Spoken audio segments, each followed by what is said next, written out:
আল্লাহ তাবারক ওয়া তাআলা বলছেন বিসমিল্লাহির রহমানির রহিম কিরামান কাতিবিন ইয়ালামুনা মা তাফআলুন। আমার আল্লাহ বলেন সারা পৃথিবীর মুমিন রে, আমি আল্লাহ তোমাদের কাঁধে দুটি বর্ডার সিকিউরিটি আমি আল্লাহ রেখে দিয়েছি। ভালো কথা বলবে ডান দিকের ফেরেশতা লিখবে, নামাজ পড়বে দোয়া পড়বে সালাম দিবে নরম কথা বলবে ডান দিকের ফেরেশতা আপনার লিপিবদ্ধ করতে আছে, যেন ক্যালকুলেটরে যেন রেকর্ডিং হতে আছে। মন্দ কাজ করবেন বাম দিকের ফেরেশতা লিখতে আছে। আল্লাহ তাবারক ওয়া তাআলা বলেন মা ইয়ালফিদু মিন কাওলিন ইল্লা লাদাইহি রাকীবুন আতীদ। আমার আল্লাহ বলেন হে সারা পৃথিবীর মানুষ, তোমরা মানুষকে ধোঁকা দিতে পারো, গ্রামের সরদার মণ্ডলকে ধোঁকা দিতে পারো, মসজিদের ইমামকে ধোঁকা দিতে পারো, কিন্তু আমি আল্লাহ দুটি আমি আল্লাহ বর্ডার সিকিউরিটি আমি নিযুক্ত করে রেখেছি, এরা সব সময় লিখতে আছে। এরা নিজের কাজে ব্যস্ত আছে, সব সময় লিখছে। আমি ভালো কথা বলছি, রেকর্ডিং হচ্ছে।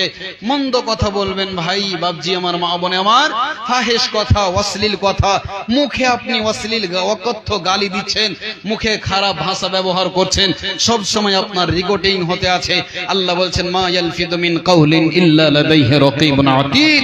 আপনি যে একটা কথা যে একটি বাক্য মুখ থেকে উচ্চারণ করছে, এটাও আপনার আল্লাহর সামনে ধরা পড়ছে।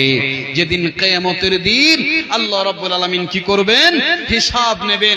সেই দিন আল্লাহ সুবহানাহু ওয়া তাআলা আমার আপনার সকল নারী পুরুষ মেমোরি চিপস কার্ডের মতো যেমন আমরা মোবাইলে ব্যবহার করি, এই চিপসটাকে মেমোরিটাকে বের করে আল্লাহ রাব্বুল আলামিন একটা মেশিনের ভিতরে দেবেন। সঙ্গে সঙ্গে মিনি পর্দার মতো সারা জীবনের যত আমল রয়েছে ভালো মন্দ সব আপনার মিনি পর্দায় ধরা পড়ে যাবে, ধরা পড়ে যাবে। সেদিন বান্দা বলবেন হে আল্লাহ রব্বুল আলামিন মালি হাদাল কিতাব লা ইউগাদিরু সাগীরাতাও ওয়ালা কাবীরা ইল্লা আহসাহা।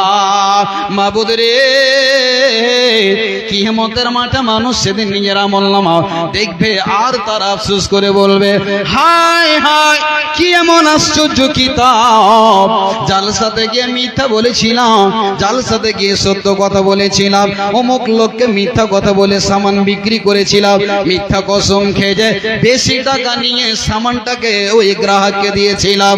আল্লাহ রব্বুল আলামিন সব আমার আমলনামায় ধরা পড়েছে। কোন এমন আশ্চর্য কিতাব গো আল্লাহ রব্বুল আলামিন একটাও ছাড়া পড়েনি, ছাড়া পড়েনি। সেদিন আশ্চর্যিত হয়ে সেদিন আপনি আমি নিজের আমলনামায় দেখতে পাবো। মানুষকে ধোঁকা দিবেন, ফেরেশতাকে ধোঁকা দেওয়া যাবে না। তারা রেকর্ডিং করতে আছে, কল রেকর্ডিং হতে আছে। ভাই আপনাকে একটা উদাহরণ দিই, কোন ছেলে যদি কোনো মেয়ের সাথে ভালোবাসা করে, অবশেষে ছেলেটা ধরা পড়লো, খুব চক্রান্ত চালিয়ে তারপরে ওই ছেলেটার মেমোরি কার্ডটাকে নিয়ে চিপসটাকে নিয়ে থানাতে নিয়ে যাওয়া হবে। একটা মেশিন আছে, যখন ওই চিপসটাকে দেওয়া হবে, ওই প্রেমিক প্রেমিকার সাথে 10 বছর ধরে যত কথা বলেছে, টাইম মাস সাল সব সেকেন্ড মিনিট যা কথা বলেছে সব টেপ রেকর্ডে ধরা পড়ে কি পড়ে না? আমার আল্লাহ বলছেন একটা মানুষ যদি এতটুকু ব্রেন খাটিয়ে একটা মানুষের 10 বছরের সব কথাকে রেকর্ড করে রাখতে পারে, তো আমি আল্লাহ কেন রাখতে পারি না? এর উপরে আপনাদের বিশ্বাস আছে কিনা বলুন তো? আছে তো বিশ্বাস? বিশ্বাস করতেই হবে, না হলে আপনি পূর্ণ মুমিন হতে পারবেন না। তো ভাই আমার যেটা বলার উদ্দেশ্য সেটা হচ্ছে সত্যের উপকারিতা। সত্য বলবেন, সব সময় আপনার নোকসান হয়ে গেল, ক্ষতি হয়ে গেল, চেষ্টা করবেন যে মাওলানা জীবনে মিথ্যা কথা বলবো না। যখনই কথা বলবেন সত্য কথা বলার চেষ্টা করবেন। রাতে দিনে সমাজে মসজিদে বাড়িতে আপ্রাণ চেষ্টা করবেন যে আমার মুখ দিয়ে যেন একটা মিথ্যা কথা না বের হয়। কেন? আল্লাহ আমাকে জিহ্বা দান করেছেন, এই কথা বলার ক্ষমতা দান করেছেন। এই জন্য বিশ্ব নবী মহানবী জনাবে মুহাম্মদ রাসূলুল্লাহ সাল্লাল্লাহু আলাইহি ওয়াসাল্লাম বলছেন তোমার উপরে সত্য বলা ফরজ, তোমাকে সত্য বলতেই হবে। আলাইকুম বিসিদ ইন্নাস সিদকা ইয়াহদি ইলাল বির। তুমি সত্য কথা যদি বলো, তোমাকে সত্য কোথায় নিয়ে যাবে? নেকির পথে নিয়ে যাবে। এর এই নেকি ইন্নাল বিররা ইয়াহদি ইলাল জান্নাহ, এই নেকি তোমাকে জান্নাতের পথ দেখাবে, বলুন সুবহানাল্লাহ। আজ মানুষ সত্য মিথ্যা বলে কোনো তফাৎ নেই, এই জবান দিয়ে জিহ্বা দিয়ে যা ইচ্ছা তাই প্রকাশ করছে, খিলখিল করে হাসছে, মিথ্যা কসম, অশ্লীল ভাষা দোকানে পাসারে। একটা আলেমে দ্বীন একটা যদি ইচ্ছা করে চায়ের দোকানে বসতে যাচ্ছে তো কথা বলতে পারে না, ওখান থেকে তাড়াতাড়ি করে মৌলভী সাহেবকে চলে আসতে হচ্ছে। কেন? আজ তারা খাবে গুটকা, রজনীবাস ইত্যাদি, তারা সব সময় মিথ্যা কথা, অশ্লীল ভাষা, কথায় কথায় গালি দেয়। আজ দোকান পাশে একটা আলেমের জায়গা নয়, কথা ঠিক কিনা বলুন? যেই কোনো জায়গাতে যেন একটা নামাজি মানুষ বসে যা আরাম করে খাবে, এই তো বিড়ি টানছে, ওইদিকে সিগারেট খাচ্ছে, এদিকে মধু খাচ্ছে, ওদিকে গুটকা খাচ্ছে, এইদিকে প্যাচার প্যাচার করে থুতু ফেলছে, ব্যস্ত হয়ে যাচ্ছে, কোনো মানুষের জায়গা নেই আরামে বসে দুটো কথা বলবে বা শুনবে। এরকম পরিস্থিতি বর্তমান যুগে, দোকানে বসা যায় না, কথা ঠিক কিনা বলেন? ভাই আমার, বন্ধু আমার, এই জন্য আপনি সব সময় সদা সর্বদা সত্য কথা বলুন। সত্যের কি গুণ? সত্য আপনাকে নাজাত দিতে পারে, সত্যই আপনাকে পরিত্রাণ দিতে পারে। আপনাকে চমৎকার একটা ঘটনা শোনাবো ভাই আমার, বন্ধু আমার। তার আগে একটা কথা শুনুন। আল্লাহর নবী, বিশ্ব নবী জনাবে মুহাম্মদ রাসূলুল্লাহ, সবাই বলুন একবার সাল্লাল্লাহু আলাইহি ওয়াসাল্লাম, তিনি বলছেন, হাদিসের রাবি হযরতে আনাস রাদিয়াল্লাহু তাআলা আনহু। দেখুন ভাই বাপজানের আমার, এরকম মঞ্চে যোগ্য সভাপতি থাকতে গেলে একবারে সিনা উঁচু করে কথা বলি, ভালো লাগে। উস্তাজুল আসাতিজা মনে করি, শিক্ষক মনে করে কথা বলতে ভালো লাগে। আলহামদুলিল্লাহ, যদি ত্রুটি হয় মানুষ আমি হলে, আমাকে মিস্টেক হলে আমাকে ধরিয়ে দেবেন, আমি নিজে খুশি হব, কিন্তু আজে বাজে কথা বলবো না। হাদিসের রাবি হযরতে আনাস, তিনি বলছেন তাবেঈনকে সম্বোধন করে, ইন্নাকুম লাতামালুনা আমালান হিয়া আদাক্কু ফি আয়ুনিকুম মিনাশ শার। আল্লাহ রাসূল সাহাবী বলছেন, কে? তো আনাস। ও তাবেঈনগণ, তোমরা যে আমলগুলি করছো তোমরা ছোট ছোট মনে করছো, কিন্তু এই পাপগুলো, এই গুনাহগুলো আমরা রাসূলের জামানায় বড় মারাত্মক মনে করতাম। আচ্ছা, রসুলকে যারা ইমানের অবস্থায় দেখেছেন তাদেরকে কি বলা হয়? কেউ একজন উত্তর দেন তো। আল্লাহর নবীকে যারা ইমানের অবস্থায় দেখেছেন তাদেরকে কি বলা হয়? সাহাবী। মাশাআল্লাহ, good good good, right answer. আলহামদুলিল্লাহ, সাহাবী বলা হয়।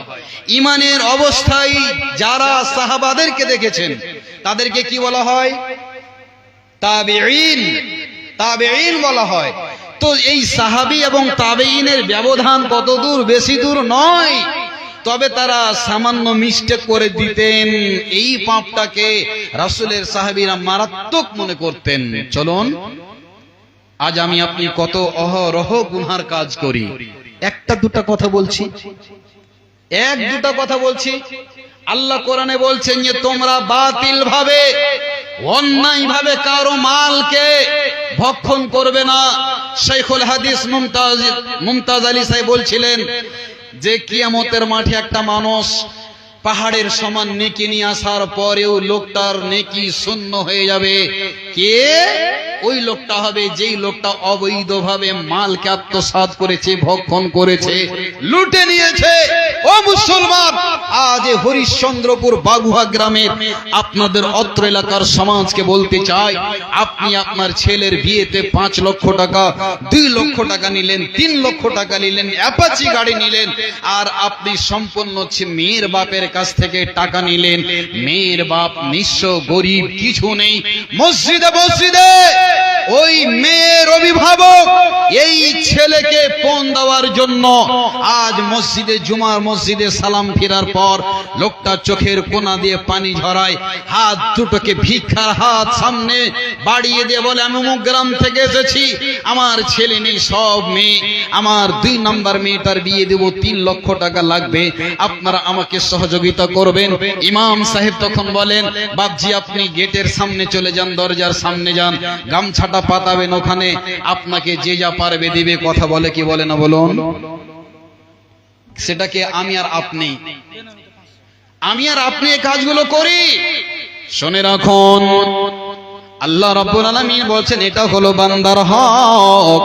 যদি তুমি কোন মানুষকে এইভাবে দাঁড়ে দাঁড়ে ভিক্ষার ঝোলা নিয়ে ঘোরাও, তুমি জেনে নাও তোমাকে একদিন ভিক্ষার ঝোলা হাতে করতে হবে। এই দুনিয়ায় যদি আমি আল্লাহ তোমাকে না দেখাই, তো কিয়ামতের মাঠে তোমার সমস্ত আমল বরবাদ হয়ে যাবে। ভাই আমার, বন্ধু আমার, আল্লাহর নবী বললেন যে তোমরা এমন আমল করবে যে আমলগুলোকে তোমরা ছোট মনে করবে। ও মুসলমান, এই গুনাহগুলো সাহাবারা মারাত্মক মনে করতেন। আজকে দেখুন মুসলমান, এই যে কালী পূজার রাত চলে গেল, আপনাদের এলাকায় গেল কি গেল না? কত মুসলমানকে দেখলেন হিন্দুর বাচ্চারা বসে বসে তাস খেলে, জুয়া খেলে। ওই জায়গাতে মুসলমানের বাচ্চা বসে বসে রাত কাটিয়েছে। আজ দেখুন বন্ধুকে ওই সুদের উপরে গাড়ি লাগিয়েছে। এরকম হাজার হাজার মুসলমান রাত কাটিয়ে দিল কাদের কাছে? ওই হিন্দু ভাইদের কাছে। কালী পুজোর রাতকে কেন্দ্র করে মুসলমান তুমি রাত কাটালে। যদি বলা হয় ও আব্দুল জব্বার ভাই, তুমি ওখানে বসে কি করছিলে? তখন বলছে মাওলানা, আমি এক দানও তাস জুয়া খেলিনি, আমি শুধু বসে বসে দেখছিলাম। এই গুনাহটা আমরা মারাত্মক মনে করি না। ভাই আমার, বন্ধু আমার, আজকে আপনি জর্দা থেকে, বিমল থেকে, রাজনিবাস থেকে অনেক প্রকারের নেশাদার দ্রব্য পান করছেন, খাচ্ছেন। মৌলভী সাহেব, এটা তো হলো মাকরু, এটা খেলে কি গুনাহ হয়? ভাই আমার, বন্ধু আমার, আমি আপনি কি করছি? অনেক বড় বড় পাপ করছি। মেয়েকে আপনি জমিন দিলেন না, ছেলেকে সব জমিন দিয়ে দিলেন। কিয়ামতের মাঠে আল্লাহর কাঠগড়ায় হিসাব দিতে হবে। আপনি বলছেন এইগুলো তো সাধারণ ব্যাপার, এইগুলোতে কি যায় আসে? ওরে মুসলমান, তুমি কেমন মুসলমান? জলসার নামে মেলাই ঘুরো, শোনো না কোরআন। তুমি কেমন মুসলমান? জলসার নামে মেলাই ঘুরো, শোনো না কোরআন। নারী পুরুষ সবাই মিলে ঘুরে তারা আপন তালে। নারী পুরুষ সবাই মিলে ঘুরছে তারা আপন তালে। জলসার নামে কলঙ্ক করে ধর্মকে করো অপমান। কেমন মুসলমান? জলসার নামে মেলাই ঘুরো, শোনো না কোরআন। জলসার নামে মেলাই ঘুরো, শোনো না কোরআন। কোনটা গেছিলা ভাই? জালসা শুনেছিলা? মুমতাজ আলী সাহেবের পরে কোন বক্তা এসেছিল? আর কইয়েন না ভাই, দুটা ছেড়ে লেগেছি, একবারে জালসার প্যান্ডেলে আসতেই দেয়নি। এবেলে জাম্পিং এ চড়বো, হিন্ডোলাই চড়বো, এই খাবো ওই খাবো করতে করতে রাত 10:30 হলো। কোলে একটা ছোট বাচ্চা ছিল, ঘুমিয়ে গেল। তখন আর জালসাতে যেতেই পাইনি। সময়টা কোথায় কাটালেন? মেলাতে। আল্লাহর সিসি ক্যামেরাতে আপনি ধরা পড়বেন না? পড়বেন কি পড়বেন না? আল্লাহর কাছে জবাব দিতে হবে। চলুন, আপনি আমি অনেক বড় পাপ করি, কিন্তু সামান্য মনে করি। রাসূল কি বলছেন?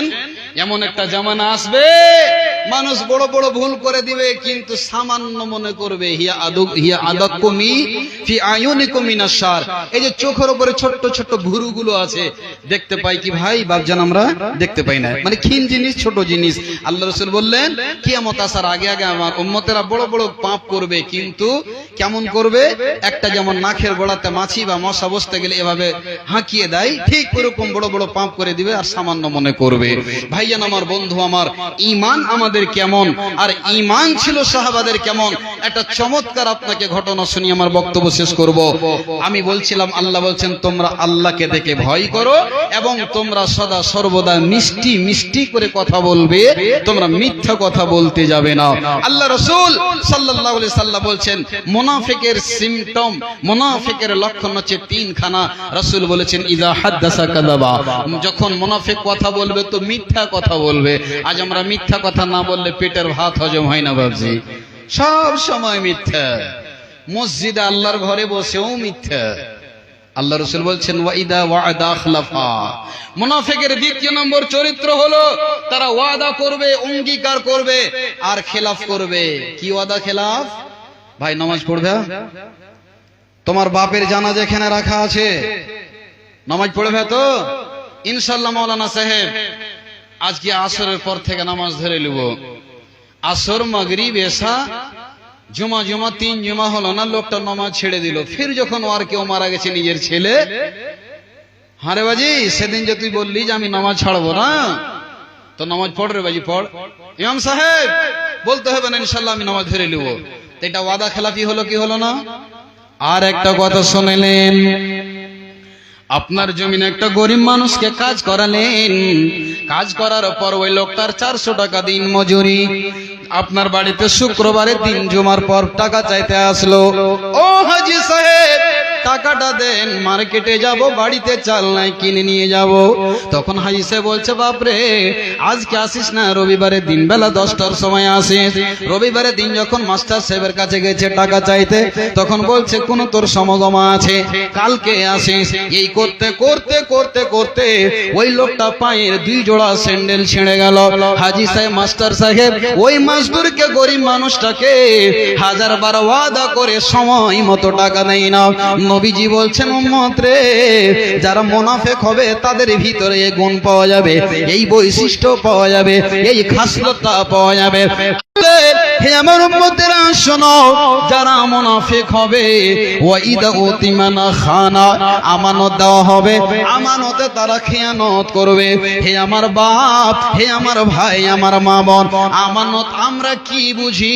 মসজিদের টাকা জমা দিলে এটা আমানত, ঈদগাহের টাকা জমা দিলে এটা আমানত, কবরস্থানের টাকা ইমাম সাহেবকে, মাদানী সাহেবকে জমা দিলেন এটা আমানত। কিন্তু বন্ধুরে এটা একটা আমানত। কিন্তু মা বোন আমার, আর একটা আমানতের কথা শুনে নেন। যদি কোনো পুরুষকে, নারীকে কোন একটা বদ আমল করতে দেখে নিয়েছেন, আপনি দেখে নিলেন একটা পুরুষ মানুষকে বা নারীকে, কেউ দেখেনি, শুধু আল্লাহ দেখেছেন। ওই নারী পুরুষ আপনার পা দুটো ধরে বলছে, বাপজি, ও চাচা, ও দাদা, আমি আপনার হাত ধরে বলছি, এই কথাটা কাউকে বলিও না, আর বলিও না, বলিও না, আপনাকে এটা আমানত দিলাম। ওই লোকটা কথাটা শুনে চলে আসলো, কাউকে বলবো না। এবার চকে গেল চায়ের দোকানে বসে, তো ওই জায়গাতে বসে যেন শেয়ার করে দিল, গল্পটা করে দিল, অমুককে বললো, তুমুককে বললো, খবরটা চারিদিকে যেন ছড়িয়ে দিল। আল্লাহর নবী বলেন, উম্মত রে, তোমাকে যদি কেউ একটা আমানত দেয়, তো ওই কথাটাকে তুমি নিজে রাখিও, অন্যের সামনে খবরদার প্রচার করিও না। কাউকে মন্দ আমল করতে দেখে নিয়েছো, কাউকে ব্যভিচার করতে দেখে নিয়েছো, তুমি ছাড়া কেউ জানে না। যদি বলে দেয়, ও চাচা, কাউরের সামনে বলিও না, আমি আর জীবনে কাজ করব না, আপনি যদি গুপ্ত করে নেন, ছুপিয়ে নিতে পারেন, আমার আল্লাহ কিয়ামতের মাঠে আপনার হাজার হাজার এই রকমের দোষগুলোকে আমার আল্লাহ গুপ্ত করে দিবেন। বলুন আলহামদুলিল্লাহ, নারায়ে তাকবীর। ভাই আমার, কারো যদি আইবকে ছুপাতে পারেন, তো আল্লাহ কিয়ামতের মাঠে আপনার আইবকে ছুপাবেন। সম্মানিত দিনী ভাই, কথা আমার অন্যদিকে লাইন কাটছে, তবে মুনাফিকের 3টা খাসলত হবে কি? আর এই খাসলত গুলো আমাদের ভিতরে আছে কি নাই? লোকের সামনে ওয়াদা করি, ওয়াদাকে ভেঙে দিই, আমানত জমা করে কোনো টাকা দিল, কোনো ফান্ডের টাকাটা নিয়ে নিজের গৃহস্থালিতে লাগিয়ে দিই, এটা আমানতের খেয়ানত। আপনাকে কেউ একটা আমানত কথা জমা দিল, ভাই কাউকে বলিয়েন না, যদি জেনে লাই তো লোকটা আমার কিছু রাখবে না, এটা একটা আমানত, খবরদার কারোর সামনে বলিয়েন না। চলুন, ঈমান আমাদের কেমন? আমাদের ঈমান তো কচুর পাতের উপরে যেমন পানি থাকলে টলমল টলমল করে, ওই রকম, ঠিক কিনা বাবজি বলেন তো? আমাদের ঈমানের 4 আনা দাম আছে। সব সময় মিথ্যা, সব সময় মিথ্যা, মিথ্যা না বলে আমরা থাকতে পারি না। আপনাকে চমৎকার একটা ঘটনা শোনাই। আল্লাহ রাসূলের জামানায় একটা যুদ্ধ হয়েছিল, গজওয়া। যে গজওয়ার নাম হচ্ছে, যুদ্ধের নাম হচ্ছে গজওয়ায়ে তাবুক। খুব গরমের সময় যুদ্ধটা হয়েছিল। ভাই কথাটা শুনে যাবেন, আপনাকে জোড়হাত করে বলছি, একটা বাজে বাজে কথা বলবো না। সেই সময়টা ছিল খুব গরমের, গাছে গাছে ফল পেকে আছে। রাসূল ঘোষণা দিলেন, যুদ্ধটা হয়েছিল সম্ভবত 9 হিজরিতে, না সাহেব, গজওয়ায়ে তাবুক। 9 হিজরিতে রাসূল 30,000 সৈন্য নিয়ে যুদ্ধে গেলেন। আল্লাহ রাসূল সাল্লাল্লাহু আলাইহি সাল্লাম এলান করলেন, সাহাবারা ভাবছেন এই তো সময় হচ্ছে, ফল পেকেছে, ব্যতিব্যস্তর কারণে এই যাচ্ছি করে তারা কয়েকজন সাহাবা, তার ভিতরে তাফসীরের ভিতরে মুহাদ্দিসিনে কেরাম ইতিহাসের ভিতরে পাওয়া যায় 80 জন আল্লাহ রাসূলের সাহাবী সেই যুদ্ধে অনুপস্থিত ছিলেন, যেতে পারেননি ব্যস্ততার কারণে। না গেলে কি হবে এটা নয়, ব্যস্ততার কারণে তিনারা যাননি। ভাই আমার, বন্ধু আমার, তার ভিতরে 3 জন। কয়জন বললাম? একটু কথা বলেন। এই 80 জনের ভিতরে 3 জন আল্লাহর নবীর সাহাবা। ঈমান তাদের কেমন ছিল এবং আমাদের ঈমান, এই কথাটা প্রমাণ করতে গিয়ে ঘটনাটা তুলে ধরছি। আপনি কোরআনের মধ্যে সূরা তাওবা খুলুন, একবারে সুন্দরভাবে আয়নার মতো ঝকঝক করে আপনার চোখের সামনে জ্বলবে। তো ভাই আমার, যুদ্ধে তারা যেতে পারলেন না ব্যস্ততার কারণে। রাসূল যখন গাজওয়ায়ে তাবুক থেকে ফিরে আসলেন, যুদ্ধ